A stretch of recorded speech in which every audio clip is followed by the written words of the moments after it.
Good morning, students. This video is for Standard 6 subject Science.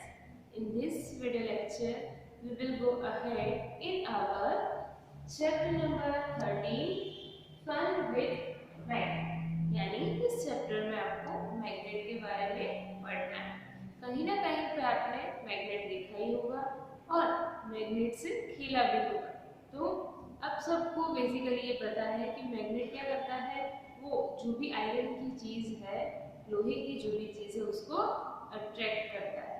तो इस chapter में हम मैग्नेट के बारे में बहुत सारी information Pahili and Buju went to a place where a lot of waste material was spilled into huge heaps. Something exciting was happening. A crane was moving towards the heap of junk. The long hand of the crane lowered a block over a heap. It then began to move. Guess what? Many pieces of iron junk were sticking to the block as it moved away. अब देखिए यहाँ पे आपको क्या बताया गया है कि पहली बुजो जहाँ पे एक जगह पे जा रहा है जहाँ पे जो वेस्ट मटेरियल है वो पड़ा हुआ है और जो वेस्ट मटेरियल है उसके हिप्स पड़े हुए हैं। तो यहाँ पे एक मशीन है जो क्या कर रहा है, क्रेन के थ्रू उसको उठाने की कोशिश कर रहा है। तो उसमें क्या हो रहा है, a crane was moving towards the hip of junk, यानी कि जो जंक का हिप है वहाँ पे जा रही है, जो ढग है वहाँ पे। The long hand of the crane, जो क्रेन का लॉन्ग हैंड है वो lowered a block over a hip, hip के ऊपर एक ब्लॉक गिराता है, मतलब कि धीरे धीरे नीचे की साइड ले आता है। If then begin to move, और जब वो चलता है तो क्या हो रहा है, जैसे आप फिगर में देख सकते हो कि जो भी जंक है यानी कि जो भी वेस्ट मटेरियल था वो सब क्या हो रहा है, उसके साथ स्टिक हो रहा है, यानी कि चिपक जा रहा है। They had just read a very interesting book on magnets and knew immediately that there must be a magnet attached to the end of the crane that was picking up iron from the junk yard. यानी उन्होंने magnet के बारे में पढ़ा हुआ है, इसीलिए उनको लग रहा है कि कहीं ना कहीं उस ब्लॉक में मैग्नेट अटैच किया होगा, इसलिए जो आयरन वेस्ट है उसको वो स्टिक कर रहा है। You might have seen magnets and have even enjoyed playing with them. Have you seen stickers that remain attached to iron surface like almaris or the doors of the refrigerators? In some pen holders, the pen seems to be sticking to the holder. यानी जो pen होती है switch board में उसमें भी वो चिपक के रहती है। फिर अलमारी या तो डोर या तो रेफ्रिजरेटर है उसके ऊपर जो स्टिकर है वो भी उसके साथ चिपकते रहते हैं। In some pencil boxes, the lid fits tightly when we close it, even without a locking arrangement. यानी किसी पेंसिल बॉक्स में भी ऐसा होता है कि वो उसके साथ अटैच हो जाती है। Such stickers, pin holders and pencil boxes have magnets fitted inside. यानी उस सब में क्या होता है, मैग्नेट फिक्स किया हुआ होता है। If you have any one of these items, try to locate the magnets hidden in this. यानी सब में कहीं ना कहीं हैंडल छुपा हुआ होता है। It is said that there was, अब देखो यहाँ पे क्या बताया गया है, मैग्नेट की history, how magnets were discovered.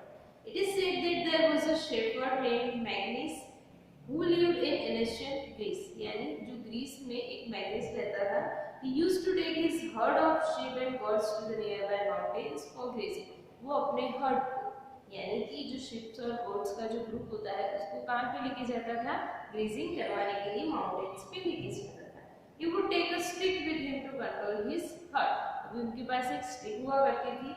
The stick had a small piece of iron attached at one end. यानी वो जो स्टिक थी उसमें एक साइड पे आयरन या तो लोहे का कोई स्ट्रैंड या तो टुकड़ा अटैच किया हुआ। One day he was surprised to find that he had to pull hard to free his stick from a rock on the mountain side. यानी एक दिन क्या हुआ, जैसे आप फिगर में भी देख सकते हो कि उसकी जो स्टिक है वो माउंटेन के साथ चिपक गई जाती है और बहुत उसको अलग करना उसके लिए बहुत हार्ड हो जाता है। It seemed as if the stick was being attracted by the rock, जैसे कि रॉक है वो स्टिक उसकी जो स्टिक है उसको अट्रैक्ट कर रहा है। The rock was a natural magnet and attracted the iron tip of the shepherd stick. यानी जो वो रॉक थी, यानी कि वो पत्थर था, वो क्या था, वो उसमें एक नेचुरली मैग्नेट था, यानी वो जो पत्थर है वो पूरा का पूरा नेचुरली मैग्नेट था। तो इसीलिए जो स्टिक में जो आयरन टिप लगी हुई थी उसको वो अट्रैक्ट कर रहा था, इसीलिए स्टिक उसके साथ चिपक जाती थी। It is said that this is how natural magnets were discovered. इसी तरह natural magnets का discover हुआ। Such rocks were given the name magnetite, perhaps after the name of that shepherd. यानी इस shepherd का नाम क्या था, मैग्नीज, तो उसके नाम के ऊपर से ही ये जो रॉक्स जो लोहे को अट्रैक्ट करती थी उनको नाम दिया गया magnetite. Magnetite contains iron. Some people believe that magnetite was first discovered at a place called magnesium. The substances having the property of attracting iron are now known as magnets. यानी कुछ लोग ऐसा बोलते हैं कि ये वाले जो पत्थर है वो सबसे पहले कहाँ पे फाइंड किए गए थे, मैग्नीशियम, और ये क्या होते हैं, जो प्रॉपर्टीज रखते हैं, कैसी, कि आयरन ऑब्जेक्ट को अट्रैक्ट करने की, वो वाले जो ऑब्जेक्ट होते हैं उसे क्या बोलते हैं, magnet. This is how the story goes. In any case, people now have discovered that certain rocks have the property of attracting piece of iron. They also found that small pieces of this rocks have some special properties. They named this naturally occurring material magnets. तो ये जो natural material है जो iron को attract करता है, तो इसे हम क्या बोलते हैं, मैग्नेट। और ये कौन सा मैग्नेट है, nature made magnet. Later on, this process of making magnets from pieces of iron was discovered. और उसके बाद जो आयरन के पीसेस होते हैं उनमें से मैग्नेट बनाने की शुरुआत हुई। These are known as artificial magnets। और जो हम बनाते हैं यानी कि human with the help of iron pieces, अगर हम मैग्नेट्स बनाते हैं तो वो कौन से मैग्नेट्स कहलाते हैं, artificial magnets। Nowadays, artificial magnets are prepared in different shapes. For example, bar magnet, horseshoe magnet, cylindrical magnet और ball and magnet। ये अलग-अलग मैग्नेट आपको दिए गए हैं फिगर 13.4 में। Now यहाँ पे एक एक्टिविटी सजेस्ट की गई है। Take a plastic or a paper cup, fix it on a stand with the help of a clamp as shown in figure 13.5। इसे फिगर में दिया गया है, वैसे पूरा सेटअप बनाना है। Place a magnet inside the cup and cover it with a paper so that the magnet is not visible। यानी कि आपको मैग्नेट ना दिखाई दे, इस तरह से उस पे जो पेपर आपका कप है उस पे पेपर रखना है। Attach a thread to a clip made of iron। क्या करना है, जो क्लिप आयरन की बनी हुई है उसको थ्रेड के साथ अटैच करना है। Fix the other end of the thread at the base of the stand। Mind you, the trick involved here is to keep the length of the thread sufficiently short। यानी कि थोड़ा सा छोटा सा ही आपको थ्रेड लेना है। Bring the clip near the base of the cup। The clip is raised in air without support like a kite। अब क्या होगा, नीचे से आप जो मैग्नेट है, मैग्नेट कहाँ पे है, वो आपके ग्लास में है, और नीचे आपको क्या करना है, जो क्लिप है वो थ्रेड के थ्रू रखनी है। तो क्या होगा, अट्रैक्शन की वजह से जो जो आयरन की क्लिप है वो हवा में क्या होगा, रेज होगी, यानी ऊपर की साइड जाएगी, जैसे कि काइट फ्लाई कर रहा है। तो ये क्या है, इफेक्ट ऑफ मैग्नेट, यानी ये हमें मैग्नेट की इफेक्ट दिखा रहा है। Now magnetic and non magnetic materials. अगर आपको पता करना है कि कोई मटेरियल है वो मैग्नेटिक है या नॉन मैग्नेटिक है, तो क्या चाहिए आपको, एक मैग्नेट चाहिए सिंपल, और दूसरी जो भी मटेरियल के साथ आपको टेस्ट करना है तो उसके साथ आप टेस्ट कर सकते हो। जैसे कि यहाँ पे आपको टेबल में दिखाया गया आयरन बॉल, तो क्या होगा, वो किसकी बनी हुई है, आयरन की बनी हुई है। तो अगर मैग्नेट है उसको अट्रैक्ट करता है तो वो कौन सा मटेरियल है, मैग्नेटिक मटेरियल। तो जो स्केल है प्लास्टिक की उसको मैग्नेट अट्रैक्ट नहीं करता। देन शू लेदर के बने हुए होते हैं तो उसको भी मैग्नेट अट्रैक्ट नहीं करता है। We understood that magnet attracts certain materials whereas some do not get attracted towards magnet। यानी कुछ मटेरियल मैग्नेट से अट्रैक्ट होते हैं, कुछ नहीं हो रहे हैं। The materials which get attracted towards a magnet are magnetic। For example, iron, nickel और copper। ये तीन जो मेटल्स हैं वो आयरन के साथ आयरन, निकल एंड कॉपर वो मैग्नेट के साथ अट्रैक्ट होती है, इसलिए उसे क्या बोलते हैं, magnetic objects. The materials which are not attracted towards a magnet are non-magnetic.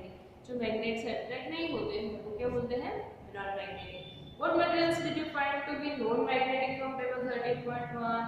तो जो प्लास्टिक की जितनी भी चीजें होगी, लेथर की जितनी भी चीजें होगी, वो सब मैग्नेटिक को अट्रैक्ट नहीं होंगे।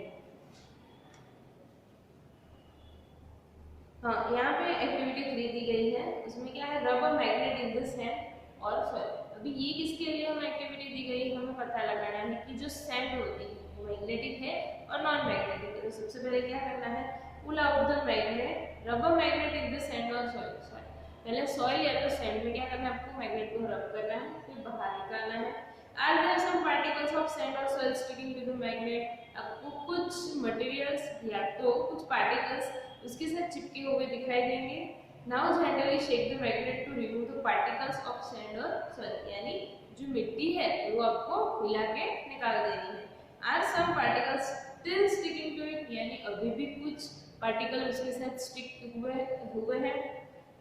These might be small pieces of iron picked up from the soil, यानी जो आयरन के कुछ सम छोटे छोटे पीस रह गए होंगे उसमें मिट्टी में, वही इसके साथ चिपके हुए। Procession activity we can find out whether the soil or sand from a given place contains particles that have iron, यानी इससे हम क्या पता लगा सकते हैं, जो भी सॉइल है उसमें आयरन पार्टिकल्स है या नहीं है। Try this activity near your home, school or the places you visit on your holidays. Does the magnet with iron flings sticking to it look like any one of those shown in figure 13.6? यानी जब आप ये activity करोगे तो आपको जैसे figure 13.6 में दिखाई दे रहा है वैसे रिजल्ट मिलेगा। अभी देखो ये यहाँ पे अलग अलग एरियाज दिए, जैसे कि colony and town, city, village, तो सब में सबकी जो सॉइल होगी वहाँ पे अलग अलग रिजल्ट मिलेंगे। अगर आपको फैक्ट्री के पास ये फैक्ट्री की जो सॉइल होगी या तो वहाँ पे जो सैंड है वहाँ पे ये मैग्नेट से एक्टिविटी करोगे तो वहाँ पे बहुत सारी आयरन फ्लिंग्स है वो उसके साथ चिपक जाएगी, जो क्योंकि वहाँ पे आयरन का यूज ज्यादा होता है। इफ यू सॉरी अभी है 13.2 पोल्स ऑफ मैग्नेट। अभी मैग्नेट के बारे में सीखना है कि मैग्नेट्स के पोल्स क्या होते हैं। अब सबको जैसे पता हो तो मैग्नेट्स के 2 पोल होते हैं, south pole and north pole. अभी ये समझाने के लिए भी यहाँ पे एक एक्टिविटी दी गई है। We observe that iron filings if they are present stick to a magnet rubbed in the soil. Did you observe anything special about the way they stick to the magnet? अगर जो sand है उसमें iron की fillings है तो उसके साथ magnet के साथ चिपक जाए, लेकिन जब वो चिपकती है तब आपने कुछ ऑब्जर्व किया। देखो उसके लिए हम क्या कर सकते हैं कि बहुत सारी हम एक सरफेस पे आयरन फिलिंग्स है, यानी जो छोटे छोटे आयरन के टुकड़े या तो जब जो हम बोलते हैं कि कुछ आयरन की चीज बना रहे हैं और उससे जो छोटे से थ्रेड जितने उसके जो पीसेस निकलते हैं वो उसे हम क्या बोलते हैं, आयरन फिलिंग्स। तो उसको सरफेस पे रखना है और फिर उस पर मैग्नेट को घुमाना है। तो आप ऑब्जर्व करोगे कि वो जो सारे फिलिंग्स हैं वो आयरन जो मैग्नेट बना हुआ है वो मैग्नेट के साथ चिपक जाएगी। तो वो कैसे चिपकती है यहाँ पे आप फिगर 13.7 में देख सकते हो, iron filing sticking to a bar magnet. तो आप देख रहे हो कि उसके जो दोनों एंड्स है वहाँ पे बहुत ही ज्यादा आयरन फिलिंग से वो चिपकी हुई है, बीच में तो थोड़ी सी आयरन फिलिंग स्टिक हो रही है। Do you observe any change in the pattern with which the iron filings get attracted by different parts of the magnet? You can do this activity using pins or iron nails. अगर आपको ये activity करनी है तो आप iron nails या pin के साथ भी कर सकते हो। We find that the iron filings are attracted more towards the region close to two ends of a bar magnet. उसके जो एंड्स हैं, दोनों छेड़े हैं, वहाँ पे बहुत ही ज्यादा आयरन फिलिंग स्टिक हो रही है। Poles of a magnet are said to be near this ends, यानी जो उसके ends है वहाँ का जो region है उसे हम क्या बोलते हैं, poles.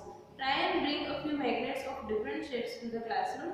Check for the location of the poles on these magnets using iron fillings. यानी आपको पोल के बारे में पता लगाना है तो कैसे पता चलेगा, जहाँ पे बहुत ही ज्यादा मैग्नेटिक पावर होती है, यानी कि कोई भी चीज जल्दी से वहां पे चिपक जाएगी आयरन की, तो वो क्या होगा, वो मैग्नेट का पोल होगा। Can you now mark the location of poles in the kind of magnet shown in figure 13.4? Yes, हम अभी उसकी जो पोल की लोकेशन है उसको लोकेट कर सकते हैं। नाउ फाइंडिंग डायरेक्शन, तो मैग्नेट यूज किसके लिए होता है, फाइंडिंग डायरेक्शन। कैसे यूज होता है, magnets were known to people from ancient times, many properties of magnets were also known to them. Magnets के बारे में बहुत सालों से सबको पता है, उसकी जो प्रॉपर्टीज होती है उसके बारे में।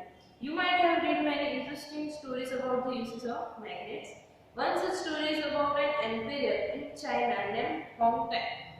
It is said that he had a chariot with a statue of a lady that could rotate in any direction. यहाँ पे एक स्टोरी दी गई है, तो जो ये चीन का किंग था उसके पास एक ऐसा रथ था, चैरिट था, जिसमें एक स्टैचू था लेडी का। वो क्या करता था, कोई भी डायरेक्शन में वो करता था। It had an extended arm as if it was showing the way. जैसे कि वो रास्ता बता रही हो वैसे उसका हाथ शो करता था। The statue had an interesting property. It would rest in such a position that its extended arm always pointed towards south. By looking at the extended arm of the statue, the emperor was able to locate directions when he went to new places of his journey. अब देखो interesting बात क्या थी, उसका जो hand है always south direction में, मतलब कि पहले तो मूव करता था, लेकिन जहाँ पे साउथ डायरेक्शन हो वहाँ पे वो स्टॉप हो जाता था। तो इसकी वजह से जो एम्पायर था उसको पता कहीं अलग जगह पे जा रहा हो तो उसके डायरेक्शन के बारे में पता चल जाता था। Let us make such a direction finder for ourselves, यानी हमें कैसे पता चलेगा कौन सी डायरेक्शन है, तो उसके लिए यहाँ पे एक्टिविटी में कुछ बनाया हुआ है। एक bar magnet put a mark on one of its ends for identification, हमें एक मार्क बनाना है उसके आइडेंटिफिकेशन के लिए उसके पोल पर। Now tie a thread at the middle of the magnet so that you may suspend it from a wooden stand. यानी जैसे यहाँ पे 13.9 फिगर में आपको सेटअप बताया है, वैसे क्या करना है, थ्रेड से उसको बांधना है, टाई करना है मैग्नेट को, और वो आसानी से घूम सके ऐसे रखना है, रोटेट कर सके। Make sure that the magnet can rotate freely. Let it come to rest. Mark 2 points on the ground to show the position of the ends of the magnet when it comes to rest. यानी पहले आपको उसको घुमाना है और फिर rest करने देना है, तो आपको पता चल जाएगा कि मतलब जो उसके जो एंड है वो कौन सी डायरेक्शन में वो स्टॉप हो रहे हैं। Draw a line joining the 2 points. This line shows the direction in which the magnet was pointing in its position of rest. यानी कि जो रेस्ट की पोजीशन में वो मैग्नेट है कौन सी डायरेक्शन दिखा रहा है। Now rotate the magnet by gently pushing one end in any direction and then let it come to rest. यानी अब क्या करना है, उसको जेंटली पुश करना है, फिर से रेस्ट में आने देना है, फिर से डायरेक्शन को आपको नोट डाउन करना है। Again mark the position of the two ends in its position of rest. Does the magnet now point in a different direction? Rotate the magnet in other direction and note the final direction in which it comes to rest. यानी फिर से आपको घुमाना है और फिर से देखना है कि वो कौन सी डायरेक्शन में रेस्ट कर रहा है, तो सब में क्या होगा, एक ही आंसर मिलेगा। Do you find that the magnet always comes to rest in the same direction? Now can you guess the mystery behind the statue in the emperor's chariot? Yes, यानी always, अब जितनी बार उसको घुमाओगे और जब वो रेस्ट में आएगा तो वो एक ही डायरेक्शन में रहेगा, तो इसी वजह से जो एम्पायर है उसका चैरिट डायरेक्शन बता सकता था। Repeat this activity with an iron bar and a plastic or wooden scale instead of a magnet. यानी मैग्नेट की जगह आप वुडन जो पीस है, प्लास्टिक है, या तो आयरन का जो पार्ट है, आयरन बार, उससे आप एक्टिविटी करो तो क्या होगा, वो मैग्नेट की तरह नहीं दिखाई देगा। Do not use light objects for this activity and avoid doing it where there are currents of air. Do the other materials also always come to rest in the same direction? यानी जो दूसरे materials है वो same direction में ही rest में आते हैं, तो नहीं। We find that a freely suspended bar magnet always comes to rest in a particular direction, which is the north-south direction. यानी always वो कहाँ पे रहते हैं, north-south direction में ही रेस्ट करते हैं। use the direction of the rising sun in the morning to find out the rough direction towards east where you are doing this experiment. यानी जब आपको एक्सपेरिमेंट कर रहे हो और डायरेक्शन के बारे में पता लगाना हो तो क्या करोगे, जहाँ से सनराइज हो रहा है वो आपके लिए कौन सी डायरेक्शन होगी, ईस्ट। और फिर तो आपको पता ही है ईस्ट वेस्ट नॉर्थ साउथ कैसे होता है। If you stand facing east to your left will be north. अगर आपके सामने ईस्ट है यानी कि जहाँ से सनराइज कर रहा है, आपकी लेफ्ट में कौन सा है, नॉर्थ है। Using the sun for finding directions may not be very exact but it will help to make out the direction north from the south on your neck. हाँ, ये करेक्ट डायरेक्शन नहीं है लेकिन आपको पता लग सकता है कि नॉर्थ से साउथ का डायरेक्शन कैसे होता है। Using this you can figure out which end of the magnet is pointing to the north and which points to the south. The end of the magnet that points towards north is called its north seeking end or the north pole। यानी कि magnet बार में जो भी bar magnet में जो भी and north direction में stop हो रहा है, वेस्ट की पोजीशन में रह रहा है, तो वो उसका क्या है, नॉर्थ पोल। और जो साउथ डायरेक्शन में वेस्ट हो रहा है वो उसका साउथ पोल है। All magnets have two poles, whatever their shape may be। कोई भी शेप का मैग्नेट है उसके दो पोल होते हैं, एक नॉर्थ पोल एंड दूसरा south pole. Are marked on the magnets. This property of the magnet is very useful for us for centuries. Travelers have been making use of this property of magnets to find direction।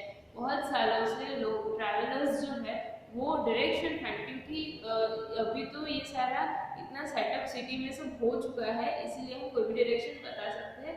लेकिन अगर आप desert में जाओ या तो कोई ऐसी बहुत बड़ा ग्राउंड हो वहाँ पे जाओ जहाँ पे कोई भी मतलब पूरा खाली का खाली मैदान है या तो फॉरेस्ट है, वहाँ पे डायरेक्शन के बारे में कैसा पता चलेगा, तो या तो विद द हेल्प ऑफ सन या तो जो मैग्नेट है उसकी वजह से आपको डायरेक्शन पता चलेगा। It is said that in olden days travelers used to find direction by suspending natural magnets with a thread which they always carried with them। पहले के ज़माने में क्या करते थे, जो नेचुरल मैग्नेट होता था उसको डोरी से बांध देते थे और अपने साथ रखते थे। उसको क्या करते थे, वो सस्पेंड करते थे, यानी जैसे एक्टिविटी में हमने उसको पहले घुमाया फिर जहाँ पे वो रेस्ट में आया फिर हमें डायरेक्शन के बारे में पता चला। तो ये सेम मेथड को यूज करते थे डायरेक्शन फाइंड करने के लिए। Later on the device was developed based on this property of magnets। और फिर धीरे धीरे एक डिवाइस है वो डेवलप हुई। It is known as the compass, जिसे हम क्या बोलते हैं, compass. A compass is usually a small box with a glass cover on it। A magnetized needle is pivoted inside the box। क्या होता है, एक बॉक्स होता है जिसमें मैग्नेटिक नीडल उसको रखा जाता है और वो ग्लास से कवर किया हुआ होता है, which can rotate freely, यानी वो फ्रीली रोटेट कर सकती है। The compass also has a dial with directions marked on it। और उसका जो डायल होता है यानी नीडल के पीछे का जो पार्ट होता है उसमें डायरेक्शंस दिए हुए होते हैं। The compass is kept at the place where we wish to know the direction। जहाँ पर हमको डायरेक्शन पता लगाना है वहाँ पर हम कंपास रख सकते हैं। Its needle indicates the north-south direction when it comes to rays। तो क्या हो जाएगा, जो नॉर्थ डायरेक्शन में है उसमें उसका नॉर्थ पोल और जो साउथ डायरेक्शन में उसमें उसका साउथ पोल है वो रेस्ट में आएगा। The compass is then rotated until the north and south mark of the dial are at the two ends of the needle। To identify the north pole of the magnetic needle is usually painted for a different color।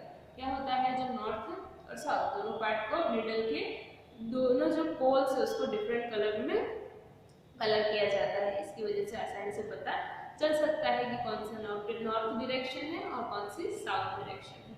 Now make your on magnet. अगर आपको magnet अपना बनाना है तो कैसे बनाओगे, सबसे पहले क्या करना है, there are several methods of making magnets. Let us learn the simplest one.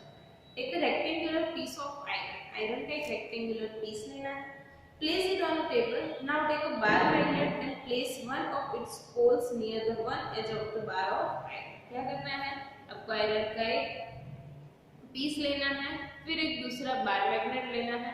तो क्या करना है कि आपका जो बार मैग्नेट है उसका एक एंड आपको आयरन का जो बार है उसके एक एंड के साथ रखना है। Without lifting the bar magnet move it along the length of the iron bar till you reach the other. यानी क्या करना है आपको, विदाउट लिफ्टिंग यानी उसको ऊपर उठाए बिना उसके साथ ही चलाना है, मूव करवाना है। किसके साथ, आयरन का जो पीस है उसके साथ, जैसे फिगर 13.11 में दिखाया गया है। फिर क्या करना है, कहाँ तक ले जाना है उसका, जहाँ तक दूसरा एंड है उसके साथ उसको चलाना है। Now lift the magnet and bring the pole. The same pole is started with to the same point of the iron bar from which you begin. यानी फिर जब दूसरा एंड आ जाए, सपोज कि आपने नॉर्थ से स्टार्ट किया तो साउथ तक उसको खिसका के ले जाना है और फिर वापस से उठा के फिर से नॉर्थ पे लाना है और फिर से सेम टू सेम प्रोसीजर करनी है। Move the magnet again along the iron bar in the same direction as you did before. Repeat this process about 30 to 40 minutes. 30 to 40 minutes तक ये process repeat करनी है। Bring a pin or some iron fillings near the iron bar to check whether it has become a magnet. If not, continue the process for some more time. तो फिर क्या करना है, iron की कोई भी चीज है उसको आयरन पीस के साथ जाके चिपकानी है। अगर वो उसमें अट्रैक्ट हो रही है तो आपका मैग्नेट बन चुका है, और अगर वो नहीं हो रही है तो ये प्रोसेस आपको मोर टाइम करनी है। Remember that the pole of the magnet and the direction of its movement should not change. यानी कि आपकी जो मूवमेंट है और उसका पोल है जहाँ से आप स्टार्ट कर रहे हो वो डायरेक्शन चेंज नहीं होना चाहिए। You can also use an iron nail, a needle or a blade and convert them into a magnet. तो क्या कर सकते हो आप, जो आयरन पीस है उसमें से मैग्नेट बना सकते हो। You now know how to make a magnet. अब देखो ये तो हमने मैग्नेट बनाया। Would you like to make your own compass? तो कंपास बनाना है तो क्या करोगे, यहाँ पे एक एक्टिविटी दी गई है, magnetize an iron needle using a bar magnet. यानी क्या करना है, जो आयरन निडल है उसको मैग्नेटाइज करना है मैग्नेट का यूज करके। जैसे हमने एक्टिविटी 13.4 में बनाया वैसे आपको मैग्नेट बना देना है। फिर now insert the magnetized needle through a small piece of cork और फोम। यानी जो कॉर्क का पीस होता है उसमें वो निडल है उसको रख देना है, यानी उसमें उसको इंसर्ट कर देना है, डाल देना है। Let the cork float in water in a bowl और अ टब। एक बाउल है तो टब लेना है, उसमें पानी भरना है और जो कॉर्क उसमें तैरे वैसे उसको प्लेस करना है। Make sure that the needle does not touch the water. यानी जो निडल है वो वाटर को टच नहीं करनी चाहिए। Your compass is now ready to work. Make a note of the direction in which the needle points when the cork is floating. यानी जब ये कॉर्क फ्लोटिंग कर रहा है तो जो निडल है उसमें इंसर्ट की हुई वो कौन सी डायरेक्शन में स्टॉप कर रही है वो देखना है। Rotate the cork with the needle fix in it in different directions, not the direction in which the needle points when the cork begins to float. Again without rotating, does the needle always point in the same direction when the cork stop rotating? यानी जब आप cork को rotate करोगे तो आपको उसकी direction देखनी है, तो ऑलवेज वो क्या करेगी, सेम डायरेक्शन पे ही रेस्ट में आएगी जैसे कंपास में होता है। तो ये आपका होममेड कंपास है जिसको आप घर पे बना सकते हैं।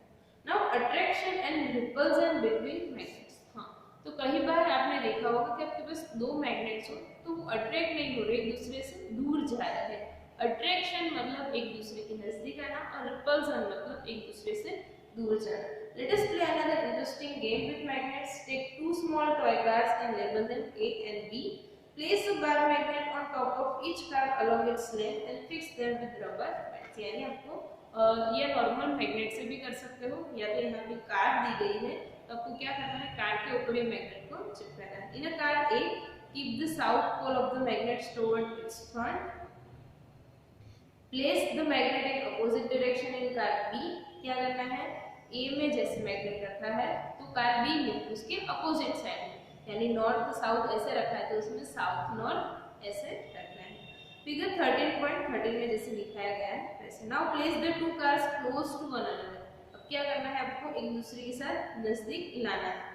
Do the cars remain at their places, do the cars run away from each other, do they move towards each other and collide. क्या हो रहा है आपको ऑब्जर्व करना है। तो फर्स्ट एक्टिविटी में क्या होगा 13.13 फिगर में कि जो दोनों कार है वो एक दूसरे के साथ आएगी और टकरा जाएगी।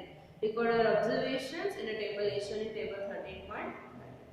Now place the toys car close to each other such that the rear side of a car A faces the front side of car B. यानी कि अब क्या करना है, उसको अलग तरीके से मूव करना है। Rear of car A facing the front of car B, car B का फ्रंट और जो कार ए है उसको फेस करवाना है रेयर, तो क्या होगा, उनमें भी दोनों में अट्रैक्शन होगा।